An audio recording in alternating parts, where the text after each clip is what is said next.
Hello friends. 7.1 exercise जो है वो हम कर चुके थे। हम बेसिक्स भी पढ़ चुके थे कॉन्ग्रुएंट ट्रायंगल्स चैप्टर के, that is 7th chapter of class 9th maths, और हम न्यू एनसीईआरटी के पैटर्न पे सारे क्वेश्चंस को सॉल्व कर रहे हैं। तो 7.2 एक्सरसाइज जो है ये हम आज सॉल्व करेंगे, लेकिन 7.2 एक्सरसाइज करने से पहले हमें कुछ थ्योरम्स को पढ़ने की जरूरत पड़ेगी, और वो थ्योरम्स को हम एक बार बहुत शॉर्ट में प्रूव भी कर लेते हैं, क्योंकि कई बार थ्योरम्स के प्रूफ क्वेश्चंस में मतलब एग्जाम में आ जाते हैं। ठीक है, दो थ्योरम है, बहुत इजीली प्रूव हो जाते हैं। यही दो थ्योरम्स को हम प्रूव कर लेते हैं, और उन थ्योरम्स का बार बार यूज हो रहा है 7.2 एक्सरसाइज में, इसलिए हम इन्हें सॉल्व कर लेते हैं बहुत ही जल्दी 5 मिनट के अंदर। तो थ्योरम जो 1 है, ठीक है, यहां पे इसे 7.2 बोला गया, तो थ्योरम 7.2, थ्योरम 7.2 में कहा जा रहा है कि एक ट्राइंगल है, मान लो, ठीक है, एक ट्राइंगल है इस तरह से कुछ, और इसमें दो साइड्स बराबर है। मतलब क्या कहा जा रहा है कि इक्वल साइड्स के अपोजिट में जो एंगल्स होते हैं, ये वाला एंगल और ये वाला एंगल, ठीक है, ये इक्वल साइड्स हैं। एक आइसोसेलेस ट्रायंगल के इक्वल साइड्स के अपोजिट जो एंगल्स होते हैं ये इक्वल होते हैं, ये इक्वल होते हैं। ये हमें प्रूव करना है, वी हैव टू प्रूव। ठीक है, हमें ये बात प्रूव करनी है कि एक आइसोसेलेस ट्रायंगल में जो दो साइड्स होती हैं, इक्वल साइड्स, उनके अपोजिट में जो एंगल्स होते हैं वो इक्वल होते हैं। तो हम प्रूव कर लेंगे। गिवन क्या है, हमें क्या गिवन है, आइसोसेलेस ट्रायंगल है, मतलब कि ये ए है, ये बी है और ये सी है। तो ए बी सी में ए बी जो है वो ए सी के इक्वल है, इतना ही हमें दिया है और कुछ हमें नहीं दिया है। तो हम इस क्वेश्चन में क्या करते हैं, कंस्ट्रक्शन करते हैं। ठीक है, इस तरह से एंगल ए का बाइसेक्टर बनाते हैं। एंगल ए का बाइसेक्टर, एंगल ए का बाइसेक्टर बनाने का मतलब ये वाला एंगल और ये वाला एंगल इक्वल होगा। ठीक है, तो यही हम करते हैं। तो हम गिवन लिखे, फिर टू प्रूव लिख लेते हैं। हमें क्या प्रूव करना है कि एंगल बी जो है, एंगल बी वो एंगल सी के इक्वल है। यही हमें बात प्रूव करनी है। तो हमें क्या कंस्ट्रक्शन करनी पड़ी है ना, तो हम कंस्ट्रक्शन लिख लेते हैं। Construction, draw a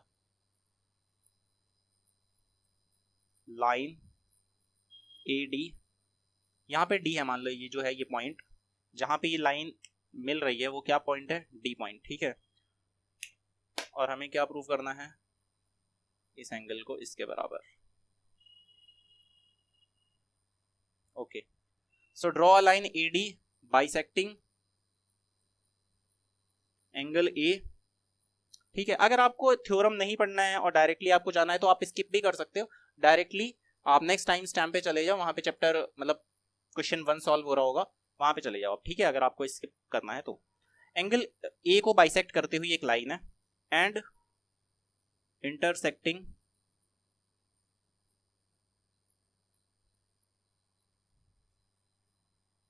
BC at D. BC को कहां पे इंटरसेक्ट करेगी, डी पॉइंट पे। ठीक है, उसके बाद हम करेंगे प्रूफ।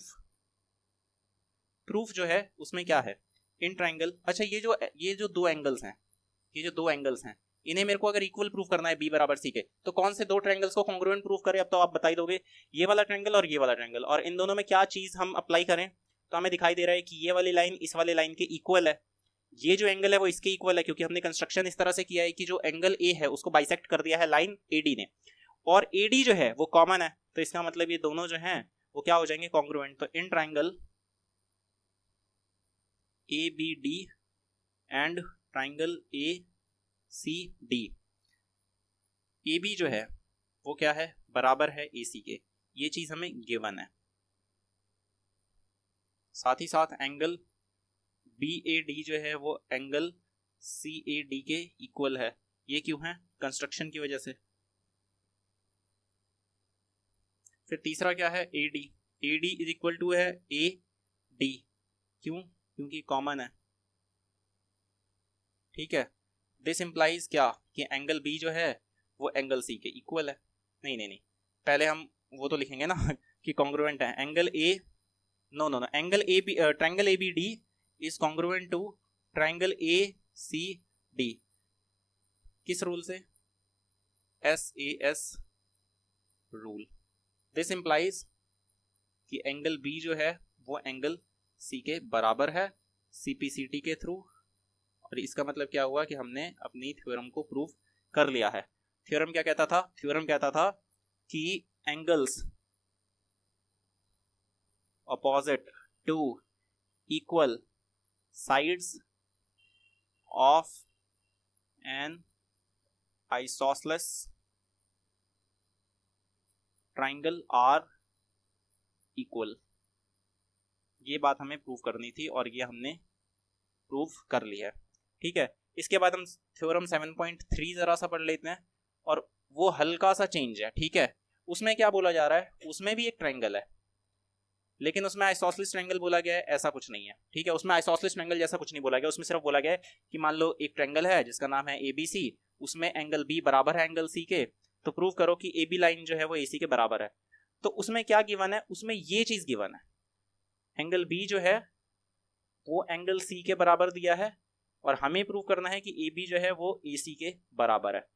तो हम फिर से वही काम करेंगे, ड्रॉ करेंगे एक line AD bisecting angle A intersecting BC at D। यही काम किया हमने, ए एंगल को बाइसेक्ट किया और डी पे मैच मिलेंगे।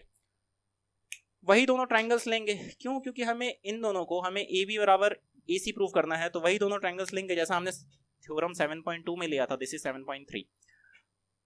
फिर इन ट्रायंगल ए बी डी में यहां पे बस चेंज आ जाएगा, ट्रायंगल्स तो वही लेंगे, इधर थोड़ा चेंज आएगा। ठीक है, इधर क्या होगा?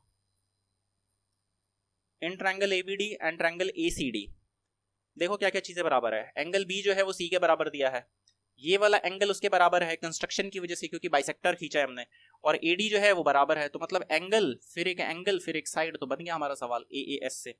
ओके, तो इसका मतलब क्या है कि ए बी बराबर है, नो ए बी नहीं, एंगल बी बराबर है एंगल सी, गिवन है ये चीज। ठीक है, ये चीज क्या है? गिवन है। उसके बाद angle B A D equal है एंगल सी ए डी के। ये क्यों है? ये है कंस्ट्रक्शन की वजह से, क्योंकि हमने कंस्ट्रक्शन की है उसकी वजह से। तो हम क्या रीजन में लिखते हैं? कंस्ट्रक्शन। और तीसरा क्या चीज है कि ए डी जो है that is equal to A D, that is common.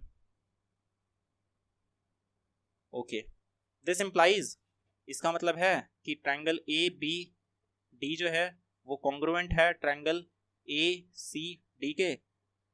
Rule लिख देंगे हम, रूल हमने यूज किया है ए एस को हिंदी में कोण कोण भुजा बोलते हैं। ठीक है, सर्वांगसम गुण धर्म बोलते होगा, क्योंकि कॉन्ग्रुएंट को सर्वांगसम बोलते हैं शायद, और गुण धर्म। ठीक है, तो कोण कोण भुजा से किया हमने।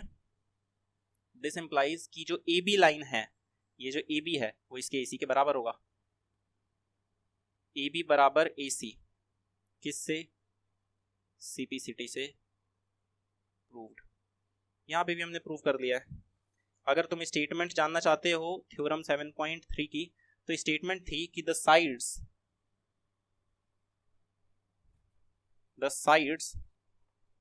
कहा गया है, the sides opposite to equal angles of a triangle are equal. देखो यहाँ पे आइसोसेलेस वगैरह टाइप का कुछ नहीं बोला। ठीक है, the sides opposite to equal angles of a triangle are equal, कि जो अपोजिट साइड्स हैं ये दोनों बी और सी हमें बराबर बताया गया था, तो इन सी के अपोजिट में ये वाली साइड और बी के अपोजिट में ये वाली साइड, इन दोनों को हमें क्या करना था? बराबर प्रूव करना था, और हमने ये चीज किया है।